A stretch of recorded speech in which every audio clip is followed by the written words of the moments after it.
What's on, ladies and gentlemen? My name's Ross, I like games, and today we are here with the sixth and final round from day one of the Bologna Vault Tour over in Italy. Huge shout out to the lovely ilVizzo for letting us use this footage.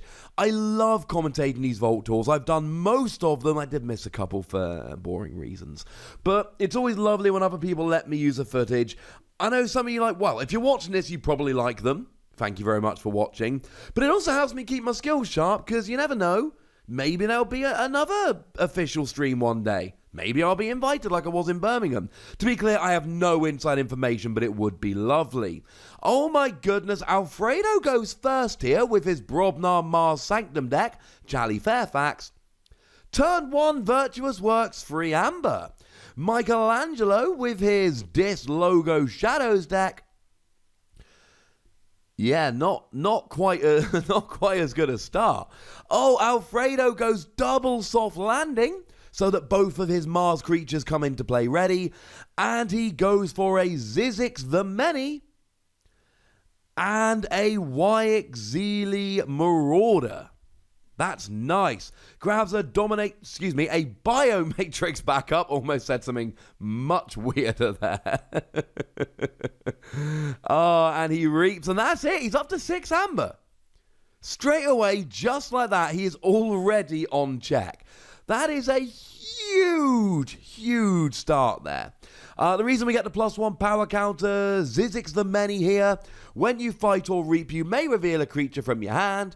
If you do reveal it, give Zizix +3 power counters, or 3 +1 power counters to be precise, and then archive the creature that you just showed. That is a beastly first couple turns from Alfredo here. Like, a really good first couple of turns. Now, Michelangelo, what's he got? Okay, this isn't bad. So he is able to drop a Fear down right away, which... it just returns an enemy creature to its owner's hand, but it means that it loses the +3 power counters. Oh, then he goes Control the Weak, so he is able to fix the house that Alfredo has to choose. We don't actually know which house he's gone for. It'll be obvious in a minute. Alfredo's going to want him to have gone Mars, but given that Michelangelo knows he's got a couple... oh, no, he did. He forced him into Mars. Okay. Because we knew he had at least a couple of Mars cards. Oh, that's a good turn. Just chucks down the 2 previous Mars cards, plus a Vezimer Fink drone. No, that's not a Vezimer Fink drone. I'm lying to you, ladies and gentlemen. It's a Grabber Jammer and a Tunk. Grabber Jammer, remember, increases the cost of your opponent forging a key by 1. There are actually 2 in Alfredo's deck. So now Michelangelo is paying 7 to forge a key. And you never know what's in your opponent's hand. That Control the Weak ended up not being ideal. You never know for certain, but it turned out to not be the best play there. But again, you never know. And there might be particular cards that Michelangelo saw and went, right, I just don't want him to go Brobnar. He's got some really powerful creatures. I don't want his treble Fire Spitter all up in my face. Let's stop it. Although, to be fair, I'm looking at Alfredo's Sanctum suite here. He's got 2 Virtuous Works. He's got Doorstep to Heaven to stop his opponent forging. There's some good stuff in Alfredo's deck here. Okay. So we do see... I'm struggling to make that one out with the glare, if I'm honest with you, ladies and gentlemen. Oh, is that a Brain Eater? Yes, it is. It's a Brain Eater. After a creature is destroyed, fighting Brain Eater, you draw a card. So that's kind of cool. So he then, gets a Twin Bolt Emission down, drops some damage, gets rid of a couple of creatures. That's really quite good.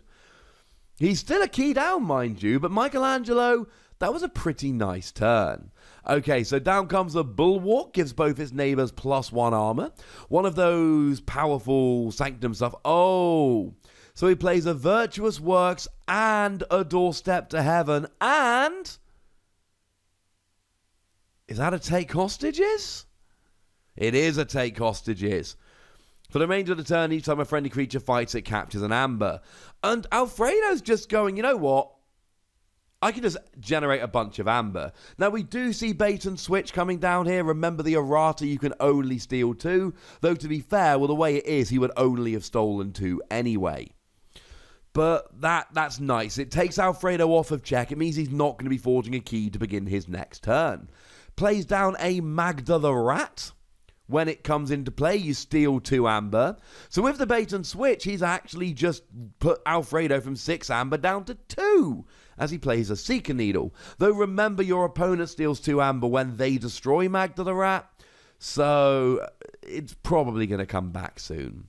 So I did tell you there were multiple fire spitters in Alfredo's deck, 3 to be precise. One of them comes down here along with a Bumpsy. Just makes your opponent lose an amber. Although it's not enough. Oh, yes, it isn't. No, it's not enough, unfortunately, because Michelangelo took out the Grabber Jammer last turn. That's annoying. So as it stands, it doesn't look like Alfredo's stopping him forging, which is a little bit sad. No, he is. No, he's good. So what he's played there, he's played a card that captures a couple of amber. So that's really nice there. So he's captured a couple of amber, and that's everything he needed. I believe it was an unguarded camp. Gives you an amber bonus. For each creature you have in excess of your opponent, a friendly creature captures an amber. So that was a really good play there from Alfredo. Captured the amber with unguarded camp. Stopped Michelangelo forging a key. Now Magda the Rat looks like it's reaping here, which is very nice. Then we get that's hard to make out. Something with an amber bonus anyway. It's a Shadows artifact, so we should be able to figure out what it is here. So, Shadows artifact, it's not a Seeker Needle, so it must be an Evasion Sigil. Before a creature fights, discard the top card of its controller's deck. If the discarded card is of the active house, exhaust that creature with no effect. But that is both players. Yeah, that is an Evasion Sigil that just came down. It's not one of those rare cards. Rare cards are in like 2.5% of decks. It's like 1 in 40 decks. So it can be really difficult to, remember all the rare cards because we just don't see them very often. It's why quite a few rares from Call of the Archons came around in Age of Ascension, whereas few commons and uncommons did, or at least comparatively fewer. Now, it looks like we saw a blinding light coming down. Oh. Oh. So, now was that, did he play the Ammonia Clouds, or did he no, he discarded it with the effect of Evasion Sigil, I believe. So, this is going quite nice. He gets himself a Headhunter down. That's a nice, big, powerful creature. And he also plays... He played something else there. Might have been a Smith. Gain 2 amber if you control more creatures than your opponent. I believe it was. Plus, it's got an amber bonus in and of itself. So that's how Alfredo is now ending the turn with 9 amber. Although, unfortunately, fortunately for him, Michelangelo's just played a Hysteria. And Hysteria forces each player to pick up all of their creatures. He also played down an Ember Imp, which is really quite punishing. So, now am I missing something, or should Michelangelo have forged? Alfredo's on his second key regardless. I did look away for half a second. Now, there's no Miasma in Alfredo's deck. Hey-ho, we'll carry on as we are, ladies and gentlemen. Michelangelo certainly got enough amber now. It might be that Alfredo just stopped him the previous turn. As it happens, Alfredo is up 2 keys to none. He's building up a really big board full of Mars creatures, and he's at this beautiful situation where he's got 4 amber. I mean, honestly, unless Michelangelo does something drastic, I expect him, as he forges his first key here, I expect Alfredo next turn to just go Mars and go reap, reap, reap, reap. Just reap 4 times, get up to 8 amber. Of course, Michelangelo's got a turn here to try and clear Alfredo's board to stop him, but he hasn't got no creatures. Michelangelo has no creatures down whatsoever. That's going to make it far more difficult for him to actually stop Alfredo here. And he does need to stop him. Okay, he's not forging a key on his next turn, but he's sitting there with 4 amber. And he's already forged 2 keys, and he's got 4 creatures out. Now, he does play a Nerve Blast, which gets a bit of amber down and steals. Oh, and a second Nerve Blast, which steals a second amber. Now he's able to use Seeker Needle. Oh, that was so well played. He used 2 Nerve Blasts to bring the creature down, and it was the Grabber Jammer, the one that increases the cost of forging a key. He used 2 Seeker Needles to bring it down to 1 health remaining, then destroyed it with Seeker Needle to steal 1 more amber. That was a wonderful play from Michelangelo. Although he's not on check at the moment, he's pretty gosh darn close. He's 1 amber away from being able to forge his second key. But Alfredo has forged his second key. And here he's actually building up a really nice board of Brobnar creatures. And that's about what he did that turn. He didn't really get any amber, but what he did was he got 3 more Brobnar creatures down. He can now go Mars or Brobnar and reap for free next turn, the turn after, etc. And it looks like he's actually got 3 Brobnar free Sanctum cards in hand, so I would not be at all surprised next turn to just see him go, right, I'm going to go Brobnar, reap for free, hey, I've got 3 Brobnar cards that I can play. And 2 of them have amber bonuses, so he would be up to 7 amber if he were to choose to do that. He could go Sanctum, but I think he needs a bit too much amber. This is that's a nice way to put it. It's not a nice, but this is a stepping on the throat portion of the game. You're up 2 keys to 0. You want to really make the most of it. You want to make sure that you're forging your 3rd key before your opponent does much else. Now, we do see another Control the Weak, which actually came off a Wild Wormhole.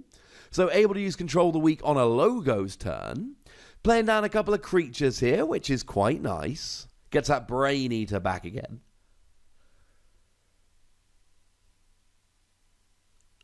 And they each take 1 damage because of the auto cannon over on Alfredo's side of the board. Just does 1 damage to your enemy creatures when they come into play. It's kind of a cool one to have. It just completely stops 1 power creatures ever entering the board. Although incidentally, it is each creature when it enters play. It is not just your opponent's. So what's Alfredo got? Because if I'm looking at Michelangelo's side of the board, he's using inopportune counters for streaming, but it looks like he's got 9 amber. So what Alfredo needs to do here is either have a mass stealing / capturing / making your opponent lose amber turn, or he needs to just go nuts and try and generate as much amber as he can. So he's actually chosen to go Mars here. I still think I would have gone Brobnar. Or has he not even started yet?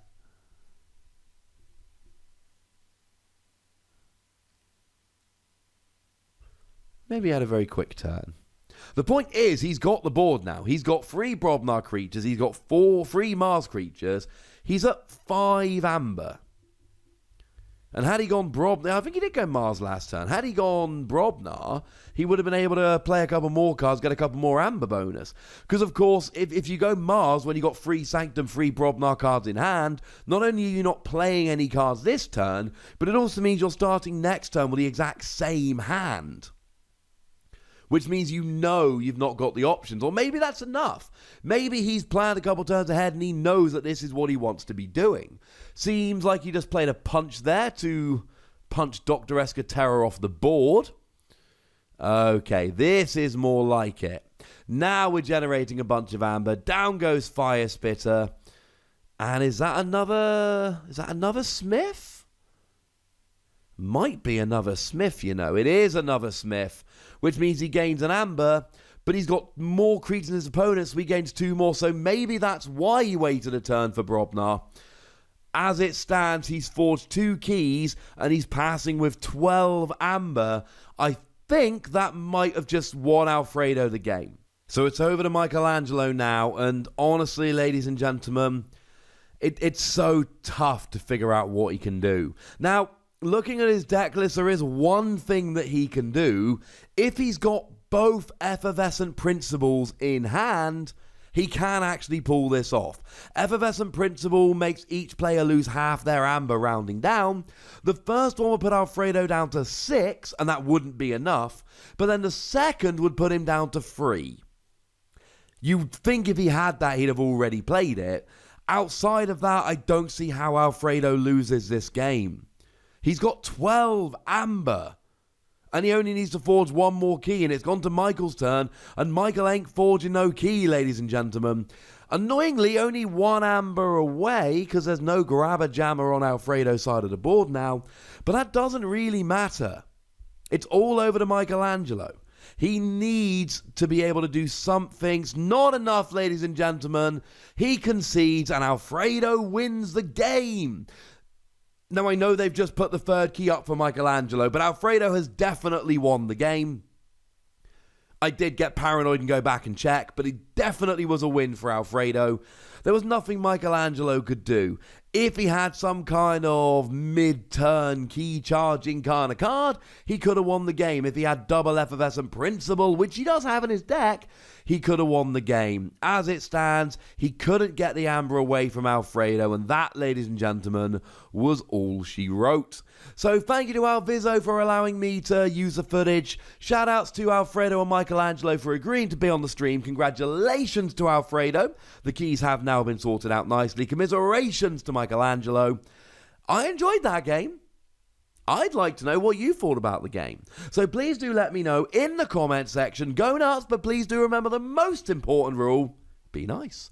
And then make sure you like this video, subscribe to this channel, follow me on Twitter at the Wossy, and Twitch for some live action at twitch.tv/PTCG Radio. But by far the most important thing as always, look after yourselves until next time.